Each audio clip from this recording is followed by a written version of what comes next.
Selamat datang di pembahasan mendalam kita hari ini. Sumber kita kali ini dari buku The Diary of a CEO oleh Steven Bartlett. Kita akan fokus ke satu hukum kunci, hukum 23, jangan jadi burung unta.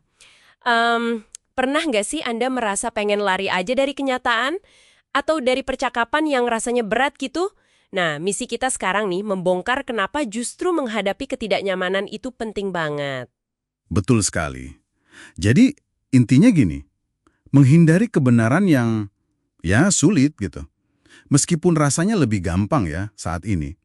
Tapi seringnya malah numpuk masalah. Masalah yang jauh lebih gede nantinya. Di kerjaan, di hidup pribadi juga. Mari kita coba dalami deh kenapa bisa gitu. Oke, mari kita bedah ya. Bartlett ini pakai istilah cukup unik ya, efek burung unta. Katanya nih, kita itu seringkali termotivasi bukan karena ngejar senengnya, tapi justru karena pengen menghindari rasa nggak nyaman. Benar nggak sih? Jadi pengalihan perhatian kayak scrolling medsos terus-terusan atau sibuk nggak jelas, itu jadi kayak pelarian gitu ya. Tapi yang menarik, pengakuan Bartlett sendiri soal penyesalannya. Nah, ini poin penting banget.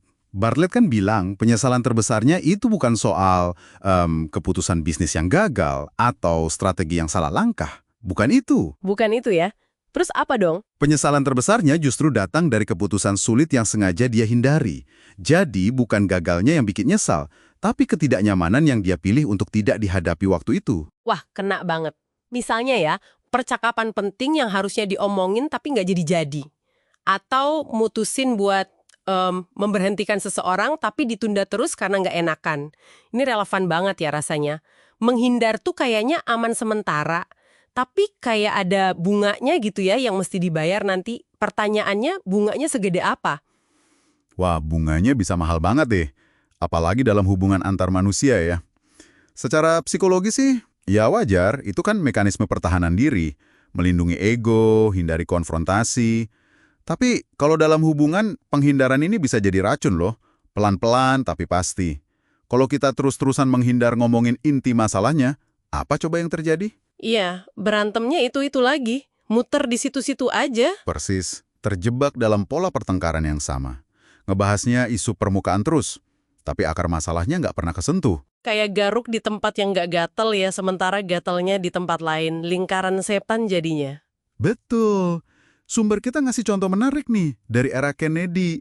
Jadi, konflik yang terpendam antara JFK sama Jackie, istrinya, itu katanya seringkali nggak meledak langsung di antara mereka berdua. Oh iya, terus gimana? Malah, ketegangan itu kayak bocor gitu, munculnya jadi pertengkaran atau gesekan di antara staf pribadi mereka. Loh, jadi stafnya yang kena getahnya? Bisa dibilang gitu. Ini nunjukin banget gimana konflik yang dihindari itu nggak hilang. Dia cari jalan keluar lain. Seringnya malah meracuni lingkungan sekitar tanpa kita sadar. Masalahnya itu mutasi, bukan hilang. Wah, itu contoh yang visual banget ya. Gimana energi negatif itu bisa nular gitu. Jadi artinya apa nih buat Anda yang lagi dengerin? Bartlett ngasih pilihan yang cukup keras ya. Hadapi kebenaran nggak nyaman itu sekarang, atau siap-siap hadapi konsekuensi yang jauh lebih nggak nyaman nanti. Coba deh pikir sejenak, ada nggak sih kebenaran pahit atau obrolan sulit yang lagi Anda simpen sekarang? Entah di kerjaan atau di kehidupan pribadi. Yang menarik dari hukum ke-23 ini, dia bukan cuma larangan pasif ya. Jangan jadi burung unta gitu aja. Tapi ini mendorong sebuah proses aktif. Ada langkah-langkahnya. Bartlett ngurainya jadi gini. Pertama, kenali dulu. Sadari dulu apa yang sebenarnya salah. Berhenti pura-pura. Oke, langkah pertama, kenali dulu. Kedua, nilai. Lihat situasinya. Apa aja opsinya. Sepahit apapun itu. Ketiga, bagikan. Omongin temuan atau kekhawatiran ini, apalagi kalau melibatkan orang lain. Harus berani ngomong ya berarti? Iya. Dan keempat, capai kebenaran. Atau ambil keputusan yang perlu diambil, sesulit apapun itu. Kemampuan buat nelan pil pahit dengan cepat ini, kata Bartlett, itu yang jadi pembeda sukses jangka panjang. Tapi langkah pertama itu, mengenali apa yang salah, kadang itu yang paling susah nggak sih? Apa ya yang bikin susah? Ego kah? Takut kelihatan lemah? Atau ada mekanisme lain? Itu kombinasi sih ya. Bisa jadi ego, takut konsekuensi, atau berharap masalahnya hilang sendiri.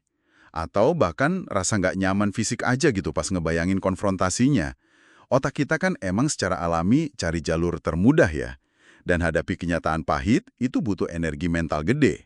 Bener juga. Tapi, argumennya Bartlett, energi yang kita keluarin buat terus menghindar, buat ngelola konsekuensi dari penghindaran itu dalam jangka panjang, itu jauh lebih besar. Jauh lebih besar dari energi yang dibutuhin buat hadapin di awal. Oke, jadi hukum 23 ini kayak pengingat keras ya. Supaya kita berhenti ngubur kepala di pasir pas ketemu sulit. Atau pas ketemu kebenaran yang nggak enak didengar. Menghadapinya langsung, walau butuh nyali, walau berat di awal. Itu jalan menuju pertumbuhan, hubungan yang lebih asli, dan hasil yang lebih baik ya akhirnya. Ini bukan soal nyari masalah, tapi soal nggak lari dari masalah yang udah ada di depan mata. Nah, sebagai penutup nih, coba kita bawa ke diri kita masing-masing, ke Anda juga. Coba renungkan deh, di area mana dalam hidup Anda sekarang? Mungkin kerjaan, hubungan, kebiasaan. Anda merasa lagi kayak burung unta.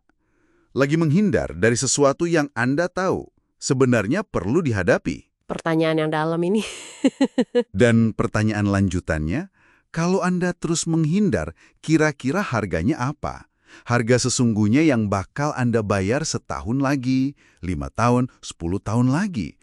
Mikirin harga jangka panjang ini, siapa tahu bisa jadi motivasi buat ngambil langkah pertama yang sulit itu.